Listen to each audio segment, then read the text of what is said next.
ആഗ്രഹിക്കുക കൂടി ചെയ്യുകയാണ്. അപ്പം നമ്മളോട് പറയുകയാണ്, ഇവിടെ മായയിൽപ്പെട്ടത് കൊണ്ടാണ് നമുക്ക് ഇത്തരത്തിലൊക്കെ തോന്നണത്. ശരീരം കളത്രം സുധം ബന്ധുവർഗം വയസ്യം ധനം സത്മഭൃത്യം ഭുവം ച സമസ്തം പരിത്യജ്യ കഷ്ടമേഘ ഗമിഷ്യാമി ദുഃഖേന ദൂരം കിലാഹം എന്നാണ് പറയുന്നത്. ഈ ശരീരത്തെ ഞാനെന്ന് കരുതി എൻ്റെ ഭാര്യ, എൻ്റെ ധനം, എൻ്റെ മക്കള് തുടങ്ങി ഈ സംസാരത്തിൽ ഇറങ്ങി ബന്ധങ്ങൾ പോരാതെ ബന്ധനത്തിൽ അകപ്പെട്ടുകൊണ്ടിരിക്കണു നമ്മൾ അനുദിനം. ഇതിൽ നിന്ന് രക്ഷപ്പെടാനേ സാധിക്കണില്ല. അതിൻ്റെ കാരണം എന്താ? മായയാണ്. അപ്പം ഇങ്ങനെയൊക്കെ കഷ്ടപ്പെട്ടുകൊണ്ടിരിക്കണം നമ്മൾ മായയിൽ നിന്ന് കരകയറ്റണേ ഭഗവാനെ എന്നാണ് പറയും. ശ്രീമൂലമായ പ്രകൃതിങ്കൽ തുടങ്ങി ജനനാന്ത്യത്തോളം പരമഹാമായ തൻ്റെ ഗതി ജന്മങ്ങളും പല കഴിഞ്ഞാലുമില്ലവതി കർമ്മത്തിനും പരമ നാരായണായ മമാം. നമ്മളോട് പറയണത് എത്രയോ ജന്മങ്ങളായിട്ട് ജനിച്ചും മരിച്ചും ഇങ്ങനെ കഴിയാണ് മായയിൽ അകപ്പെട്ടുകൊണ്ട്. ആ സത്യസ്വരൂപനെ ബോധിക്കാൻ ഇനിയും സാധിച്ചിട്ടില്ല. അത് മായയുടെ വൈഭവം ഒന്നുകൊണ്ടാണ്. അതിൽ നിന്ന് കരകയറണമെങ്കിൽ എന്ത് വേണം? ഭഗവാനെ തന്നെ ഭജിക്കുക. ആ മഹാമായ വൈഷ്ണവി മായയെ തന്നെ ഭജിക്കുക. അതിൽ നിന്ന് രക്ഷപ്പെടാൻ സാധിക്കും. അപ്പം ഇങ്ങനെയൊക്കെ ദുഃഖിച്ചുകൊണ്ടിരിക്കുന്ന നമ്മളുടെ ഇടയിൽ ഇവിടെ ദാ ഒരാള് മായ എന്താണെന്ന് പോലും അറിഞ്ഞിട്ടില്ല. എന്നിട്ട് ചോദിച്ചു വാങ്ങിച്ചിരിക്കുകയാണ് വരം, മായയെ കാണണം എന്നുള്ളത്. നോക്കൂ, ഒരു പക്ഷേ നമ്മളെല്ലാവരും ചിന്തിക്കുന്നുണ്ടായിരിക്കാം, മാർക്കണ്ഡേയ മഹർഷി പരമജ്ഞാനിയാണ്, സത്യദർശിയാണ്, ഭഗവാന്റെ സ്വരൂപമായിട്ട് സ്വയം പരിണമിച്ചവനാണ്. ഒരിക്കലും ഒന്നും തന്നെ നേടാൻ ഈ ലോകത്ത് അദ്ദേഹത്തിനില്ല. പക്ഷെ അദ്ദേഹം പറഞ്ഞു മായയെ കാണണം എന്നുള്ളത്. അത് അവിവേകമല്ലേ എന്ന് നമ്മൾ ചിന്തിക്കുന്നുണ്ടാവാം. തീർച്ചയാണ്, അങ്ങനെ തോന്നാം നമുക്ക്. ഇതൊന്നും ആവശ്യപ്പെടാനില്ലാത്ത മഹർഷി വരിച്ചത് മായയെ കണ്ടുകൊള്ളാൻ ആഗ്രഹമുണ്ട്, മോഹമുണ്ട് എന്നാണ് പറയുന്നത്. അത് അവിവേകമല്ലേ, അബദ്ധമല്ലേ എന്ന് നമ്മൾ ചിന്തിക്കാം. അതിനു മുമ്പ് നമ്മൾ ചിന്തിക്കേണ്ട കാര്യം, ഇതിലൂടെയൊക്കെ തന്നെ വേദവ്യാസ മഹർഷി നമ്മളിലേക്ക് എത്തിക്കാനുള്ള ഒരു വലിയ സന്ദേശം കൊണ്ടാണ് വന്നിരിക്കുന്നത്. ഈ ലോകത്തുള്ളവർ മുഴുവൻ മാർക്കണ്ഡേയന്മാരൊന്നും അല്ലല്ലോ.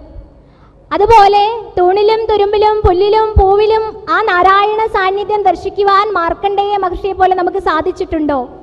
സാധിച്ചിട്ടില്ല. അതിലേക്ക് നമ്മളെ ഉയർത്താൻ വേണ്ടി ആ മായയെ എങ്ങനെയാണ് നമ്മളുടെ ഇപ്പോഴത്തെ അവസ്ഥ ബോധിപ്പിക്കുവാൻ വേണ്ടിയിട്ടാണ് ഇത്തരത്തിലൊരു കഥ അവിടെ അവതരിപ്പിച്ചിട്ടുള്ളത്. അല്ലാതെ മാർക്കണ്ഡേയ മഹർഷി മായയെ ജയിച്ചിരിക്കുന്നവനാണ്, ഇന്ദ്രിയ ജയം സിദ്ധിച്ചവനാണ്, സാധിച്ചെടുത്തവനാണ് എന്നൊക്കെ പറഞ്ഞിട്ടും മായയെ ദർശിക്കണം എന്ന് പറയും. അതിലൂടെ രണ്ട് കാര്യങ്ങളുണ്ട്. ജ്ഞാനികൾക്ക് വിവർത്തവാദവും അജ്ഞാനികൾക്ക് പരിണാമവാദവും എന്നാണ് പറയുക. വിവർത്തവാദത്തിൽ പറയാറുണ്ട്, സർവം ബ്രഹ്മമാണ്, സർവഭൂത ഹൃദയം എന്ന് പറഞ്ഞു. ശ്രീശുക ബ്രഹ്മർഷിക്ക് സകല ചരാചരത്തിലും ഈശ്വരനെ ദർശിക്കാൻ സാധിച്ചു, ആ ഈശ്വരനായിട്ട് ഉയരാൻ സാധിച്ചു.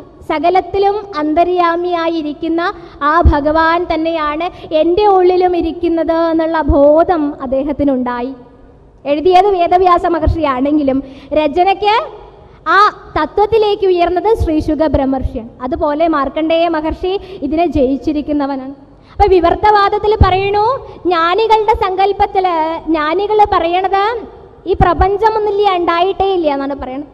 സർവം ബ്രഹ്മമാണ്, ബ്രഹ്മസ്വരൂപം മാത്രമേ ഉള്ളൂ, അതിനെ മാത്രമേ അവർക്ക് ദർശിക്കാൻ സാധിച്ചിട്ടുള്ളൂ. അതായിട്ട് തന്നെ അവർ ഉയർന്നു. പക്ഷേ അജ്ഞാനികളെ സംബന്ധിച്ചിടത്തോളം നമ്മളൊക്കെ പറയാ, ഒരു കുടമുണ്ടാകുന്നതിനെ സങ്കല്പിച്ച് നോക്കുക. ആ കുടത്തിൻ്റെ പരിണാമദിശ, മണ്ണിൽ നിന്ന് ആ മണ്ണെടുത്ത് വെള്ളമൊക്കെ ചേർത്ത് അതിൻ്റെ പശുമയൊക്കെ അനുസരിച്ച് അതിനെ കുഴച്ച് ചെളിയാക്കി മാറ്റണം.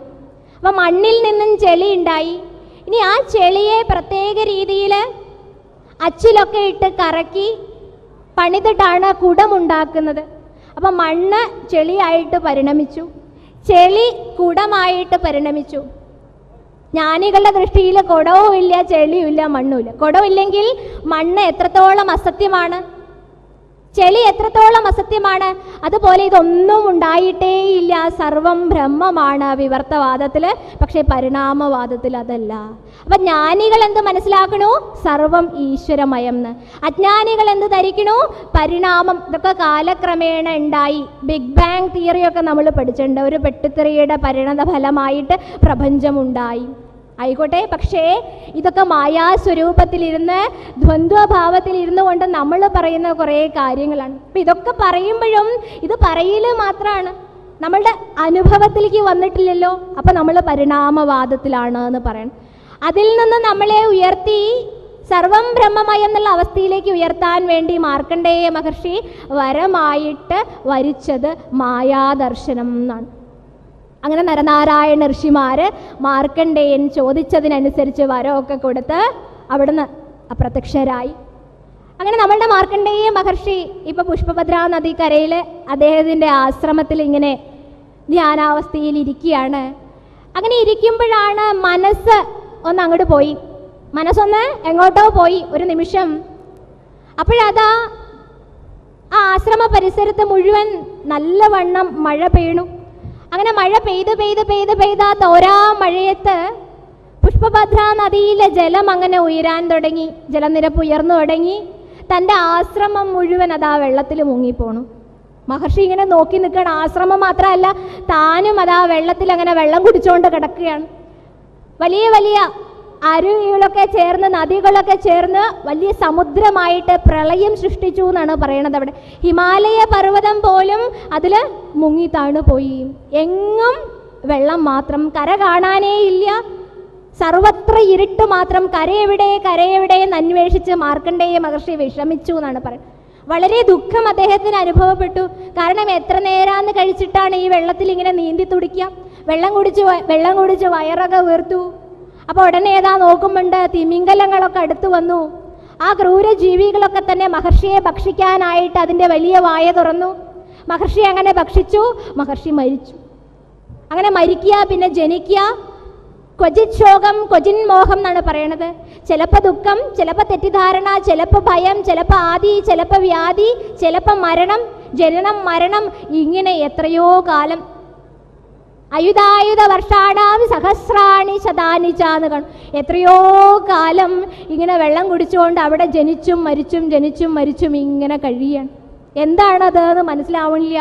വീണ്ടും കര കാണാൻ വേണ്ടിയിട്ട് ഇങ്ങനെ യത്നിക്കുകയാണ്. എവിടെയാണ് കര, എവിടെയാണ് തനിക്ക് അഭയസ്ഥാനമുള്ളത് എന്നിങ്ങനെ നോക്കിക്കൊണ്ടിരിക്കുമ്പോൾ ദൂരെ ഏതാ ഒരു ദിവ്യപ്രകാശം കാണുന്നു. അപ്പം അത് കണ്ട് ആ ദിവ്യപ്രകാശത്തിൽ ആകൃഷ്ടനായി മഹർഷി വര്യൻ അങ്ങോട്ട് നീന്തി. അവിടെ രക്ഷപ്പെടാനുള്ള എന്തെങ്കിലും മാർഗമുണ്ടായിരിക്കാം എന്ന് കരുതിയിട്ടാവണം അദ്ദേഹം അങ്ങോട്ട് വെച്ചു പിടിച്ചു. അവിടെ ഏതാ ഒരു ആലിൻ്റെ കൊമ്പ് ഇങ്ങനെ ചെരിഞ്ഞു കിടക്കണു. അതിൽ നിന്ന് ഒരു ആലില ഇങ്ങനെ വെള്ളത്തിൽ ഇങ്ങനെ പാറിക്കിടക്കുന്നുണ്ട്. ആലിലയുടെ അടുത്തിൽ നിന്നാണ് ഈ പ്രകാശം വരണത്. ആ പ്രകാശത്തിനരികിലേക്ക് അദ്ദേഹം പോയപ്പോൾ അവിടെ ഒരു ഉണ്ണി, ആ ഉണ്ണിയുടെ സ്വരൂപം ബാലമുഖത്തനായിട്ടുള്ള ഭഗവാനെ ആ ആലിലയിൽ കണ്ടു എന്നാണ് പറയുന്നത്. കരാരവിന്ദേന പദാരവിന്ദം മുഖാരവിന്ദേ വിനിവേശയന്തം വടസ്യ പത്രസ്യ പുടേശയാനം ബാലം മുകുന്ദം മനസാ സ്മരാമി എന്നുള്ള സ്വരൂപത്തിൽ നോക്കൂ. ആ ബാലമുകുന്ദനായിട്ടുള്ള ഉണ്ണിയെ കണ്ടപ്പോൾ മാർക്കണ്ഡേയ മഹർഷിക്ക് കൗതുകമായി. കാരണം ഏതൊരു ജീവൻ്റെയും ഉള്ളിൽ നിന്നറിയാം എൻ്റെ ഉള്ളിലിരിക്കുന്ന അതേ സ്വരൂപനാണ് ഈ കിടക്കണത്. അപ്പം മാർക്കണ്ഡേയ മഹർഷി ആ കുഞ്ഞിൻ്റെ സൗന്ദര്യത്തിലും പ്രകാശത്തിലും ആകൃഷ്ടനായിട്ട് ആ ഉണ്ണിയെ ഇങ്ങനെ നോക്കി നിൽക്കുകയാണ്. അതിനു മുമ്പാണ് ഈ ഭഗവാന്റെ സ്വരൂപം നമ്മൾ ശ്രദ്ധിച്ചാൽ നമുക്ക് മനസ്സിലാവും. ആ കുട്ടി കിടക്കണതിനൊരു പ്രത്യേകതയുണ്ട്. എങ്ങനെയാ കുട്ടി ആലിലയിൽ ശയിക്കണത്? തൻ്റെ കൈ കൊണ്ട് കാൽവിരൽ ഉണ്ടുകൊണ്ടാണ് ഇരിക്കുന്നത്. കൈകൊണ്ട് കാലിൻ്റെ പെരുവിരൽ ഇങ്ങനെ മടക്കി വായിലോട്ട് വെച്ചിട്ടുള്ള ഒരു രീതിയിലാണ്. അങ്ങനെയാണ് ആ ബാലമുകുന്ദൻ്റെ കിടപ്പ്. ഇതുകൊണ്ട് വേദവ്യാസ മഹർഷി നമ്മളോട് മറ്റൊരു കാര്യം ഇവിടെ ഓർമ്മിപ്പിക്കുകയാണ്. ഭഗവാൻ എന്ന് പറയണത് കർത്തും അകർത്തും അന്യതാകർത്തും ശക്തഃ എന്ന് പറയുന്ന പോലെ ആ ഭഗവാന്റെ സ്വരൂപത്തിൽ നിന്ന് നമ്മൾ എന്താ പഠിക്കണത്? ആദിയും അന്തവും ഇല്ല ഭഗവാൻ. ആദി അന്തവിഹീനൻ എന്ന് പറയും. ആദ്യന്തവിഹീനനായിക്കൊണ്ടിരിക്കുന്ന നമ്മുടെ ശരീരത്തിൻ്റെ ആദി എന്ന് പറയണത് എവിടെയാണ്? നമ്മളുടെ മുഖം, അതായത് വായാണ് എന്ന് പറയണത്. ഇനി അന്തം എന്ന് പറയുന്നത് നമ്മുടെ ശരീരത്തിൻ്റെ അറ്റമാണ് നമ്മളുടെ കാലിലെ പെരുവിരൽ എന്ന് പറയുന്നത്. ആ പെരുവിരലിനെയാണ് വായിലോട്ട് വെച്ച് പിടിച്ചിരിക്കണമെന്ന് എന്ന് വെച്ചാൽ അവിടെ ഏതാണ് ആദ്യമുണ്ടായത്, ഏതാണ് അന്തം, ഏതാണ് ആദ്യത്തേതെന്നും ഏതാണ് അവസാനത്തേതെന്നും നമുക്ക് മനസ്സിലാവണില്ല. അപ്പം അതിന് ഉപരിയായിട്ട് നിൽക്കുന്ന, അതിന് വിഹീനനായിക്കൊണ്ടിരിക്കുന്ന ഭഗവാന്റെ സ്വരൂപമാണ്, അനന്തമാണ് ഭഗവാൻ എന്ന് കാണിക്കാൻ വേണ്ടിയിട്ടാണ്. ജനനം മരണം എന്നുള്ള സംഹിതകൾക്കൊക്കെ അപ്പുറത്ത് നിന്നുകൊണ്ട് നമ്മളെ അനുഗ്രഹിക്കുന്ന ആത്മസ്വരൂപത്തിൻ്റെ ആ ഒരു രൂപമായിട്ട് ആലിലയിലെ പ്രളയജലത്തിൽ ഇങ്ങനെ ശയിക്കണതായിട്ട് മാർക്കണ്ഡേയ മഹർഷി കണ്ടു. അങ്ങനെ ആ കുട്ടിയുടെ അടുക്കലെത്തി. അവിടെ എത്തിയപ്പോഴാണ് ആ കുട്ടിയുടെ ശ്വാസത്തിലൂടെ അങ്ങനെ അകത്തുപോയി മഹർഷി. ഇപ്പം നമ്മൾ പറയുമ്പോൾ പ്രത്യക്ഷത്തിൽ നമുക്ക് തോന്നും ആ കുട്ടിയുടെ ശരീരത്തിനകത്ത് വയറ്റിനകത്ത് പോയി എന്നുള്ളത്. ഇനി എങ്ങനെ എടുത്താലും ആ ശരീരത്തിനകത്ത് പോയപ്പോൾ മഹർഷിക്ക് 14 ലോകങ്ങളും കാണാൻ സാധിച്ചു എന്ന് വേണ്ട. തൻ്റെ പുഷ്പഭദ്രാ നദി അതാ ഒഴുകിക്കൊണ്ടിരിക്കണു, തൻ്റെ ആശ്രമം അതായിരിക്കണു, താനതാ അവിടെ ഇരിക്കണു. ആ ഉണ്ണിയുടെ ഉള്ളിലാണ് ഇതൊക്കെ കണ്ടത് എന്ന് വേണ്ട. തനിക്ക് ദൃഷ്ടിഗോചരമായിട്ട് എന്തൊക്കെയുണ്ടോ അതൊക്കെ തന്നെയും മഹർഷിക്ക് ആ ഉണ്ണിയുടെ ഉള്ളിൽ കാണാനായിട്ട് സാധിച്ചു.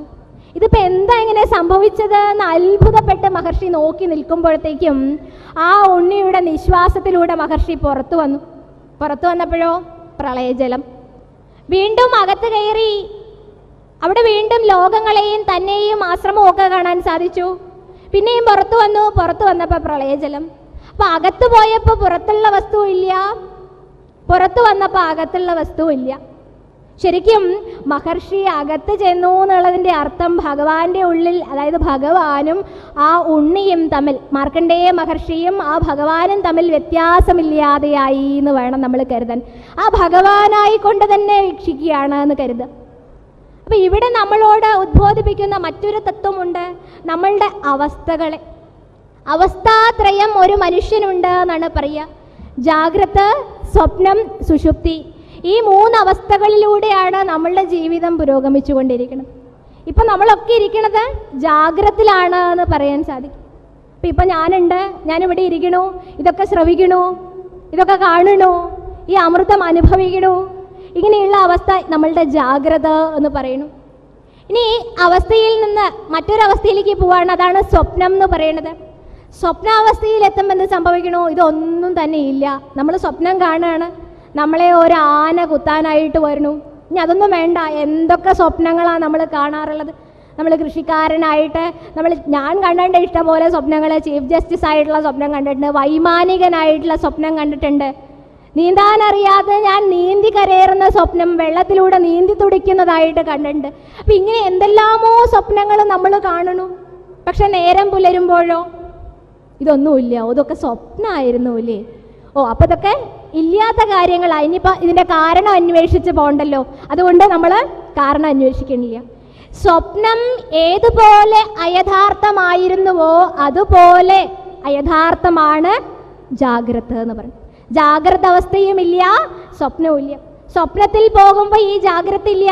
നമ്മൾ ആരാണെന്ന് അറിയില്ല. നമ്മൾ വേറെ ഏതോ ഒരാൾ, നമ്മൾ ചിന്തിക്കണു, ചെയ്യണു, അവിടെ എന്തൊക്കെയോ നമ്മൾ വേറൊരാളായിട്ട് പ്രവർത്തിക്കണു. അതാണ് സ്വപ്നം. ഇനി സ്വപ്നവുമില്ല, സുഷുപ്തി, സ്വപ്നവും ഇല്ല, ജാഗ്രതവും ഇല്ല. 3ാമത്തെ അവസ്ഥ പറയണു സുഷുപ്തി എന്നുള്ളത്. അവിടെ നമ്മളുടെ ശരീരത്തിൽ നിന്ന് ജീവൻ മാറിക്കൊണ്ട് ചിന്തിക്കണു. സുഷുപ്തി കഴിഞ്ഞ് വന്ന സുഖ സുഷുപ്തി എന്നാണ് പറയുക. നല്ലൊരു ഉറക്കം കഴിഞ്ഞിട്ട് ഇങ്ങോട്ട് എണീറ്റ് വന്നാൽ എന്താ പറയുക? ഉറക്കം നന്നായി, ഞാൻ നന്നായിട്ട് ഒന്നും അറിഞ്ഞില്ല. അവിടെ ഒന്നും അറിയണില്ല നമ്മൾ. അവിടെ ജാഗ്രതും അസത്യം, സ്വപ്നവും അസത്യം. അപ്പോൾ വാസ്തവത്തിൽ ഇതൊന്നുമില്ല. ഇതിനെ ദ്യോതിപ്പിക്കാൻ വേണ്ടിയിട്ടാണ് പ്രളയജലത്തിലിരിക്കുമ്പോൾ ഈ ലോകങ്ങളൊന്നുമില്ല മഹർഷിക്ക്. അത് മഹർഷിയുടെ ജാഗ്രതാവസ്ഥയായിട്ട് എടുക്കുക. ഇനി ഉണ്ണിയുടെ അകത്തേക്ക് പോകുമ്പോൾ അവിടെ ലോകങ്ങളെ കണ്ടു, അവിടെ പ്രളയമില്ല, അത് സ്വപ്നാവസ്ഥയാണ്. ഇനി ഇത് രണ്ടുമില്ലാതെ ആത്മസ്വരൂപനായിട്ടുള്ള ഭഗവാനായിട്ട് പോകാൻ നമ്മളെ തരപ്പെടുത്തുന്ന സുഖസുഷുപ്തിയിലേക്ക് പോയി തുരീയം എന്നുള്ള അവസ്ഥ പ്രാപിക്കാൻ വേണ്ടി നമ്മളെ ശക്തരാക്കുന്ന അവസ്ഥയിലേക്കും പോകും. അപ്പം നമ്മളിപ്പോൾ കഴിയുന്ന അവസ്ഥാത്രയങ്ങളെ ബോധിപ്പിക്കുവാൻ വേണ്ടിയിട്ടാണ് ആ കുഞ്ഞിൻ്റെ അകത്തുകൂടെ 7 പ്രാവശ്യം എന്നാണ് പറയണത്. 7 മന്വന്തരം കുട്ടിയുടെ ശ്വാസത്തിൻ്റെ അകത്ത് കയറി, ഉള്ളിൽ കയറി പുറത്തു വന്നു, ഉള്ളിൽ കയറി പുറത്തു വന്നു. ഇങ്ങനെയൊക്കെ ആവുമ്പോഴും അനേകായിരം മഹർഷിയുടെ ജന്മങ്ങളൊക്കെ ഇങ്ങനെ കഴിഞ്ഞു പോണു. ഇതെന്ത് അത്ഭുതമാണ് ഭഗവാനെ എന്ന് ചിന്തിച്ചിരിക്കുമ്പോഴാണ് ആ കുട്ടിയെ ഒന്ന് ആലിംഗനം ചെയ്യാൻ തോന്നി. ഈ അത്ഭുതം കണ്ടിട്ട് ആ കുട്ടിയെ ആലിംഗനം ചെയ്യാൻ വേണ്ടിയിട്ട് ഇങ്ങനെ അടുത്ത് ചെന്ന് കൈ ചേർത്ത് പിടിക്കുമ്പോഴത്തേക്കും കുട്ടി അന്തർധാനം ചെയ്ത് കളഞ്ഞു. നോക്കി, എവിടെയാ ഭഗവാനെ കാണാനില്ല. കണ്ണ് തുറന്ന് നോക്കുമ്പോഴാണ് താനതാ തൻ്റെ പുഷ്പഭദ്ര നദീതീരത്തുള്ള ആശ്രമത്തിൽ അങ്ങനെ ധ്യാനത്തിലിരിക്കണം. ഇത്ര നേരം കണ്ണടച്ചപ്പോൾ കണ്ടിട്ടുള്ള ഒരു സ്വപ്നമാണ്. ഒരു മനോരാജ്യത്തിലേക്ക് പോയതാണ് നമ്മളുടെ മാർക്കണ്ഡേയ മഹർഷി. എന്തുകൊണ്ടാണ് അദ്ദേഹം സ്വപ്നം കണ്ടത്? വരം വരിച്ചിരിക്കണത് അങ്ങനെയാണ്, മായാവൈഭവത്തെ അറിയണം. ഇതൊക്കെ മായയാണ്. 7 മന്വന്തരങ്ങൾ 7 പ്രാവശ്യം കുട്ടിയുടെ ശ്വാസത്തിനകത്ത് പുറത്തും വന്നു എന്ന് വെച്ചാൽ അതൊരു നൊടിയുടെ കൊണ്ടാണ് സംഭവിച്ചത്. ഒരു ഫ്രാക്ഷൻ ഓഫ് സെക്കൻഡ് കൊണ്ട് സംഭവിച്ച കാര്യങ്ങളാണ് ഇത്രയും നമുക്ക് അനുഭവവേദ്യമായി എന്ന് തോന്നിപ്പിക്കുന്ന വിധത്തിൽ മാർക്കണ്ഡേയ മഹർഷിയെ കൊണ്ട് ചിന്തിപ്പിച്ചു. നോക്കൂ, കണ്ണ് തുറന്നപ്പോൾ തൻ്റെ ആശ്രമം, ഭംഗിയായുള്ള തൻ്റെ ആശ്രമം കണ്ടു. അവിടെ ഇരുന്ന് ധ്യാനിക്കുന്ന തന്നെ മഹർഷി ഒന്ന് നോക്കി. ഇപ്പം മനസ്സിലായി ഭഗവാന്റെ മായയാണ്. അഘടിത ഘടന പടീയസി സാ മായ എന്ന് നമ്മൾ പറയണ പോലെ ഒരിക്കലും ചേരാൻ പറ്റാതെ ഇരിക്കുന്നത്, ഇല്ലാത്തതിനെ ഉണ്ട് എന്ന് തോന്നിപ്പിക്കുക. അർദ്ധരാത്രി സൂര്യൻ ഉദിച്ചാലോ എങ്ങനെ ഉണ്ടാവും? നട്ടുച്ചയ്ക്ക് ഇരുട്ടായ എന്താ സംഭവിക്കുക? അസംഭവ്യമായിട്ടുള്ള കാര്യങ്ങളാണ്. പക്ഷെ ഇതൊക്കെ സംഭവിച്ചു എന്ന് നമ്മളെ കൊണ്ട് തോന്നിപ്പിക്കുന്ന ഒരവസ്ഥയിലേക്ക് മാറ്റുക, അതിനെയാണ് മായ എന്ന് പറയും. വഴിയിലൂടെ നടന്നു പോകുമ്പോൾ കയറ് കണ്ട് പാമ്പാണ് എന്ന് തെറ്റിദ്ധരിക്കുന്നു. പക്ഷെ വെളിച്ചം വരുമ്പോഴാണ് മനസ്സിലാകുന്നത് അത് പാമ്പൊന്നുമല്ല, അത് കയറ് തന്നെയാണ്. ആ പ്രകാശം എന്താണ്? ജ്ഞാനമാണ്. ആ ഭഗവാൻ നമ്മളെ ആ ജ്ഞാനത്തിലേക്ക് ഉയർത്തിക്കൊണ്ട് വരുമ്പോൾ നമുക്ക് സത്യവസ്തു എന്താണെന്ന് ബോധിക്കാൻ സാധിക്കണം. അതല്ലാത്തിടത്തോളം കാലം നമ്മൾ മായയിലാണ് എന്ന് മഹർഷി ഇവിടെ ബോധിച്ചു. പക്ഷേ മായയിൽ ഇരുന്നു കൊണ്ട് ഇതിനെ നമുക്ക് ബോധിക്കണമെങ്കിൽ ഭഗവാന്റെ അനവരതം ജപിക്കപ്പെടുന്ന നാമങ്ങൾ, കലിയുഗത്തിൽ മനുഷ്യനെ ഏറ്റവും ലളിതമായിട്ട് ഋഷി പരമ്പര വിഭാവനം ചെയ്തിട്ടുള്ള പദ്ധതിയാണ് നാമജപം എന്ന് പറയുന്നത്. ഇത് യജ്ഞമായിട്ട് നമുക്ക് ചെയ്യാൻ സാധിക്കണം. അതിനെ ജപയജ്ഞം എന്ന് നമ്മൾ പറയും. അങ്ങനെ ചെയ്യുമ്പോൾ ഈ വൈഷ്ണവി മായയിൽ നിന്നും രക്ഷപ്പെട്ട് ഭഗവാൻ തന്നെയായിട്ട് മാറാൻ സാധിക്കും. അങ്ങനെ ഭഗവാന്റെ ഭയങ്കരിയായിട്ടുള്ള മായയ്ക്കും ഭഗവാനും എൻ്റെ കോടി നമസ്കാരം എന്ന് പറഞ്ഞുകൊണ്ട് മാർക്കണ്ഡേയ മഹർഷി അവിടെ സാഷ്ടാംഗം നമസ്കരിച്ചു. നോക്കൂ, എന്ത് വൈഭവമാണ് ഇവിടെ കാണിച്ചു കൊടുത്തിരിക്കുന്നത്. അത് കഴിഞ്ഞ് ആ മായാസ്വരൂപനായിട്ടുള്ള ഭഗവാനെ ധ്യാനിച്ചു കൊണ്ടിരിക്കുകയാണ് വീണ്ടും മാർക്കണ്ഡേയ മഹർഷി. അപ്പോഴാണ് ഹിമാലയ പാർശ്വത്തിലൂടെ ശിവപാർവതിമാർ, ജഗത്തിൻ്റെ മാതാവും പിതാവുമായിരിക്കുന്ന ശിവപാർവതിമാർ, മാതാച്ച പാർവതീദേവി പിതാദേവോ മഹേശ്വര എന്ന് പാടുന്ന സംസ്കാരമാണ്. ആ അമ്മയും അച്ഛനും ഇങ്ങനെ ഹിമാലയ പാർശ്വങ്ങളിലൂടെ ഇങ്ങനെ സഞ്ചരിക്കുമ്പോഴാണ് പാർവതീദേവി പറഞ്ഞു, മഹാദേവനോടൊരു അപേക്ഷ, ഭഗവാനെ നമ്മുടെ ഉണ്ണി ഇവിടെ കുറേ കാലമായിട്ട് അഖണ്ഡ ബ്രഹ്മചര്യ വ്രതത്തോടുകൂടി കഴിയുകയാണ്. അവരുടെ മകനാണ് മാർക്കണ്ഡേയ മഹർഷി. അപ്പം നമുക്ക് അവനെ ഒന്ന് കണ്ടിട്ട് പോവാം. അപ്പോൾ ദേവിയാവുമ്പോൾ അമ്മമാർക്കാണ് ആ വാത്സല്യമൊക്കെ ഉണ്ടാവുക. അപ്പോൾ ദേവി പറഞ്ഞു, നമുക്ക് അവനെ ഒന്ന് അനുഗ്രഹിച്ചിട്ട് ഇവിടെ ഇറങ്ങി അവനെ ഒന്ന് കണ്ട് അനുഗ്രഹിച്ചിട്ട് പോവാം എന്ന് പറഞ്ഞു. അങ്ങനെ പറഞ്ഞപ്പോൾ മഹാദേവൻ പറഞ്ഞൊരു വാക്കുണ്ട്, അവിടെ നമ്മൾ ശ്രദ്ധിക്കേണ്ടിയിരിക്കണു. ദേവി എന്താണ് ഈ പറയണത്? നമ്മളുടെ അനുഗ്രഹമൊന്നും മാർക്കണ്ഡേയ മഹർഷിക്ക് വേണ്ട. അദ്ദേഹം എന്നാണ് പറയണ ഭഗവാന്റെ മായയെ തന്നെ ജയിച്ചിരിക്കുന്ന, വൈഷ്ണവീ മായയെ തന്നെ ജയിച്ചിരിക്കുന്ന ഒരാളാണ്. അദ്ദേഹത്തിന് ഇപ്പം നമ്മളുടെ അനുഗ്രഹത്തിൻ്റെ ആവശ്യമൊന്നുമില്ല. ഈ പറയണ ആളാരാ? സാക്ഷാൽ പരമശിവനാണ്. പക്ഷെ ദേവി പറഞ്ഞതുകൊണ്ട് നമുക്കൊരു കാര്യം ചെയ്യാം, ഇവിടെ ഇറങ്ങിക്കഴിഞ്ഞാൽ നമുക്ക് ഒരു സത്സംഗം തരാവുമല്ലോ എന്ന് പറയും. നോക്കൂ, മഹാത്മാക്കളുടെ ദർശനമേ വലിയൊരു തീർത്ഥാടനം എന്നാണ് പറയുക. അവരുടെ ആ ദർശന മാത്രത്തിൽ തന്നെ അനേകായിരം ജന്മങ്ങളുടെ പാപമൊക്കെ നമുക്ക് ഉണ്ടെങ്കിൽ അതൊക്കെ അങ്ങോട്ട് പോവും അവരുടെ ദർശനം കൊണ്ട് തന്നെ. ആ മഹത്തുക്കളുടെ ആ മുഖം കാണുമ്പോഴേ, അല്ലെങ്കിൽ അവരെ കാണുന്ന മാത്രയിൽ അവരെ സാഷ്ടാംഗം നമസ്കരിക്കാൻ അവിടെ വിനയം നമുക്ക് ഉണ്ടാവാൻ സാധിക്കണം. അപ്പം ജീവിച്ചിരിക്കുമ്പോൾ നമ്മളുടെ ഈ ശിരസ് ഉപയോഗിച്ച് അവരെ നമസ്കരിക്കാൻ വേണ്ടി ഈ ശിരസിനെ നമ്മൾ വിനിയോഗിക്കണം. കാണുന്നതിലെല്ലാത്തിലും ഭഗവത് സ്വരൂപം കാണാനായിട്ട് നമ്മൾ യത്നിക്കണം. ശിവപാർവതിമാര് പോലും മാർക്കണ്ഡേയ മഹർഷിയുടെ അനുഗ്രഹത്തിനും സത്സംഗത്തിനും കൊതിക്കുന്നുവെങ്കിൽ നമ്മളൊന്ന് ആലോചിച്ച് നോക്കൂ മാർക്കണ്ഡേയ മഹർഷിയുടെ സ്ഥാനം. ആ മാർക്കണ്ഡേയ മഹർഷിയെ സകല പുരാണങ്ങളുടെയും ആചാര്യനായിട്ടാണ് പറയുക. അങ്ങനെ പാർവതി പരമശിവന്മാര് മഹർഷിയുടെ ആശ്രമ പരിസരത്ത് ഇങ്ങനെ എത്തി. പക്ഷേ മഹർഷി കണ്ണടച്ച് ധ്യാനത്തിലിരിക്കുക. മഹർഷി ഒന്നും അറിയണില്ല. പക്ഷേ സ്വപ്നേപി താൻ വിചാരിക്കാത്ത ഒരു രൂപം, ഉമാസഹായം പരമേശ്വരം വിഭും ത്രിലോചനം നീലകണ്ഠം പ്രശാന്തം എന്നാണ് പറയണത്. ഭഗവാന്റെ രൂപം ഇവിടെ ആനത്തോലെടുത്ത ഭഗവാൻ സർപ്പങ്ങളിലൊക്കെ ധരിച്ച് ജടാധാരിയായി ചന്ദ്രക്കല ധരിച്ച് പാർവതീദേവിയോടുകൂടി ഇവിടെ വന്നിട്ടുണ്ട്. എവിടെ വന്നിട്ടുണ്ട്? മഹർഷിയുടെ മനസ്സിലേക്ക് ആ രൂപം ഇങ്ങനെ ഇറങ്ങി വരികയാണ്. അപ്പം മഹർഷി വിചാരിക്കുകയാണ് താൻ സ്വപ്നത്തിൽ പോലും ഭഗവാനെ കുറിച്ച് ഓർമ്മിച്ചതേ ഇല്ലല്ലോ, ഇപ്പൊ പോലും ഞാൻ ചിന്തിച്ചതേ ഇല്ല ഭഗവാനെ കുറിച്ച്. പിന്നെ എങ്ങനെയാ ഭഗവാൻ എൻ്റെ മുമ്പിൽ അല്ലെങ്കിൽ എൻ്റെ മനസ്സിൽ എങ്ങനെയാ വന്നിട്ടുള്ളത് എന്ന് ചിന്തിച്ച് കണ്ണു തുറന്നപ്പോഴാണ് അത്ഭുതം എന്നേ പറയണ്ടു. അകത്ത് കണ്ട അതേ ദിവ്യരൂപത്തിൽ ദർശനം തരാൻ വേണ്ടിയിട്ട് ആ പരമേശ്വര പാർവതിമാര് അവിടെ നിൽക്കണു എന്നുള്ളത് അത്ഭുതം. അങ്ങനെ സാഷ്ടാംഗം നമസ്കരിച്ചു. അച്ഛനും അമ്മയ്ക്കും പ്രണാമം പറഞ്ഞു മാർക്കണ്ഡേയ മഹർഷി. പരമേശ്വരൻ വന്നത് എന്തിനാണ്? സത്സംഗം തരാവച്ചല്ലോ എന്നിട്ട് വന്നതാണ്. മഹർഷിയെ കണ്ട മാത്രയിൽ അതാണ് സത്സംഗം എന്ന് പറയണത്. സത്തുക്കളുമായിട്ടുള്ള സംസർഗം. സത്തായിരിക്കുന്നത് ഭഗവാനാണ്. ആ സത്തയോടുള്ള സംഘമാണ് സത്സംഗം. അത് ജീവൻ മുക്തിക്ക് തന്നെ കാരണമാകും എന്ന് നമ്മൾ പാടാറുണ്ട്. ഒരിക്കൽ നാരദ മഹർഷി പോലും ഭഗവാനോട് ചോദിച്ചു അത്രേ, ഭഗവാനെ സത്സംഗത്തിൻ്റെ മഹത്വം എന്താണ് എന്ന് ചോദിച്ചു. ഭഗവാൻ നാരായണനോട് ഇങ്ങനെ ചോദിച്ചപ്പോൾ നാരായണൻ ഒന്നും പറഞ്ഞില്ല. പകരം പറഞ്ഞത് എന്താണെന്നറിയോ? ദൂരെ ഭൂമിയിലെ ഒരു ദിക്ക് കാണിച്ചു കൊടുത്ത് പറഞ്ഞു, നീ അവിടം വരെ ചെന്നിട്ട് വരൂ എന്ന് പറഞ്ഞു. അപ്പം അങ്ങനെ നാരദ മഹർഷി ഭഗവാൻ പറഞ്ഞതനുസരിച്ച് ഭൂമിയിലെ ആ ദിക്കിലേക്ക് പോയി. അവിടെ എത്തിയപ്പോൾ നാരദ മഹർഷിക്ക് ഒന്നും തന്നെ കാണാൻ കഴിഞ്ഞില്ല. അങ്ങനെ നിരാശനായിട്ട് മഹർഷി മടങ്ങും നേരമാണ് അവിടെ ഒരു വളത്തിൽ ചെറിയൊരു പുഴു ഇങ്ങനെ കിടന്ന് പിടയ്ക്കണം.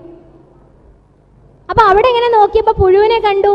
പുഴു നാരദ മഹർഷിയെ ദർശിച്ച മാത്രയിൽ തന്നെ അതിൻ്റെ ജീവൻ വെടിഞ്ഞു, അത് ചത്തുപോയി. മഹർഷിക്ക് വലിയ വിഷമായി. ഇതെന്താപ്പത്? എന്നെ കണ്ട മാത്രയിൽ ഇവിടെ ഈ പുഴുവിന് എന്ത് സംഭവിച്ചു? അങ്ങനെ വീണ്ടും നാരദ മഹർഷി ഭഗവാന്റെ അടുത്തെത്തി. അവിടെ എത്തിയപ്പോൾ ഭഗവാനോട് കാര്യങ്ങളൊക്കെ പറഞ്ഞു. ഞാൻ ഭഗവാൻ പറഞ്ഞ സ്ഥലത്തിലേക്ക് പോയി, ഇങ്ങനെ ഉണ്ടായി. ഇനി വേറൊരു ദിക്ക് ചൂണ്ടി ഭഗവാൻ പറഞ്ഞു, നീ ഇങ്ങോട്ട് കൂടി പോയിട്ട് വരും. അങ്ങനെ നാരദ മഹർഷി വീണ്ടും ആ ദിക്കിലേക്ക് കൂടി പോയി. അവിടെയുണ്ട് വളരെ കുറച്ച് സമയം മാത്രമേ ആയിട്ടുള്ളൂ പ്രസവിച്ച് വീണ ഒരു പശുക്കുട്ടി. പശുക്കുട്ടിയാവുമ്പോൾ അറിയാലോ, കുറച്ച് നേരത്തിനുള്ള അതിങ്ങനെ ഓടി ചാടി കളിക്കും. അത് കണ്ടപ്പോൾ നാരദ മഹർഷിക്ക് വലിയ കൗതുകയായി. ആ കൗതുകം കൊണ്ട് ആ കുട്ടിയെ ഇങ്ങനെ നോക്കി നിൽക്കുന്ന സമയത്താണ് ആ പശുക്കുട്ടി നാരദ മഹർഷിയെ ഒന്ന് നോക്കി. ഉടനെ തന്നെ ആ പശുവിൻ്റെ ജീവനും അവിടെ നഷ്ടമായി. പശു ചത്തുപോയി, പശുക്കുട്ടിയും ചത്തുപോയി. നാരദ മഹർഷിക്ക് വീണ്ടും വിഷമായി. നാരദ മഹർഷി വീണ്ടും ഭഗവാനടുത്ത് ചെന്നു. ഭഗവാനെ ഇങ്ങനെ ഉണ്ടായിട്ടുണ്ട് എന്ന് പറഞ്ഞു. അപ്പോഴാണ് ഭഗവാൻ വേറൊരു ദിക്കും കൂടി കാണിച്ചു കൊടുത്ത് പറഞ്ഞു, നീ ഇവിടേക്ക് കൂടി പോയിട്ട് വരൂ എന്നുള്ളത്. അപ്പോൾ അവിടെ എത്തിയപ്പോൾ നാരദ മഹർഷിക്ക് കാണാൻ സാധിച്ചത് ഒരാഴ്ച മാത്രം പ്രായമുള്ള ഒരു കുഞ്ഞ്, ഒരു മനുഷ്യ കുഞ്ഞ് അവൻ്റെ അമ്മയുടെ മടിയിലിരുന്നു കൊണ്ട് ഇങ്ങനെ ചിരിച്ച് കളിക്കുന്നതാണ്. ആ കുഞ്ഞ് നാരദ മഹർഷിയെ ഇങ്ങനെ നോക്കി. ഉടനെ തന്നെ കുഞ്ഞിൻ്റെ ജീവനും നഷ്ടമായി. ആ കുഞ്ഞു മരിച്ചുപോയി. നോക്കൂ, നാരദ മഹർഷിക്ക് എന്തെന്നില്ലാത്ത വിഷമം. ഞാൻ കാണുന്ന ജീവനുകളൊക്കെ തന്നെ എൻ്റെ ദർശന മാത്രത്തിൽ നശിക്കുന്നു. എന്താ ഇത്? ഭഗവാനോട് ചോദിക്കാമെന്ന് കരുതിയിട്ട് വീണ്ടും ഭഗവാനെ അഭയം പ്രാപിച്ചു. ഭഗവാനോട് പറഞ്ഞു, ഭഗവാനെ എങ്ങനെയൊക്കെ ഉണ്ടായിട്ടുണ്ട്. അപ്പോൾ ഭഗവാൻ പറഞ്ഞൊരു വാക്ക് ഇതാണ് സത്സംഗം എന്നാണ് പറയുന്നത്. ഇതിൽ ദുഃഖിക്കേണ്ട കാര്യമില്ല. സംസാരത്തിൽ അനേകം ജന്മങ്ങളായി ജനിച്ചും മരിച്ചും ഇങ്ങനെ എത്രയോ നരനായും നാരിയായും ഈച്ചയായും പൂച്ചയായും നിരവധി അനവധി വർഷങ്ങൾ ഇങ്ങനെ ഈ ദുഃഖം അനുഭവിച്ചുകൊണ്ട് കഴിയണം. അപ്പം ഇതിൽ നിന്ന് രക്ഷപ്പെടാനായിട്ട് നമുക്ക് ഭഗവാന്റെ അനുഗ്രഹം വേണം, സത്സംഗം വേണം. അപ്പം നാരദ മഹർഷിയെ സംബന്ധിച്ച് അദ്ദേഹം ഒരു മഹാത്മാവാണ്. ആ ദർശന മാത്രത്തിൽ തന്നെ പുഴുവിന് മോക്ഷം കിട്ടിയെന്ന് പറയാം. അടുത്ത ജന്മത്തിലേക്ക് പ്രമോഷനായി, ഊർധ്വഗതി ഉണ്ടായി, പശുക്കുട്ടിയായി പറന്നു. ഇനി വീണ്ടും നാരദ മഹർഷിയെ പശുക്കുട്ടി കാണുമ്പോൾ ഇതേ പശുക്കുട്ടി മനുഷ്യ കുഞ്ഞായിട്ട് പ്രമോഷൻ കിട്ടിപ്പോയി. അതാണ് മഹത്തുക്കളുടെ സംഘം കൊണ്ട് ജീവൻ മുക്തി ഉണ്ടായി ഈശ്വരനെ തന്നെ ആ സ്വരൂപമായിട്ട് മാറാൻ സാധിക്കുന്നത്. ഇത് ദ്യോതിപ്പിക്കാൻ വേണ്ടിയിട്ടാണ് സത്സംഗ മഹിമ എന്ന് പറഞ്ഞിട്ടിട്ട്. അപ്പോൾ മഹാദേവൻ പോലും മാർക്കണ്ഡേയ മഹർഷിയെ കണ്ട് കൃതാർത്ഥനായി എന്നാണ് പറയുന്നത്.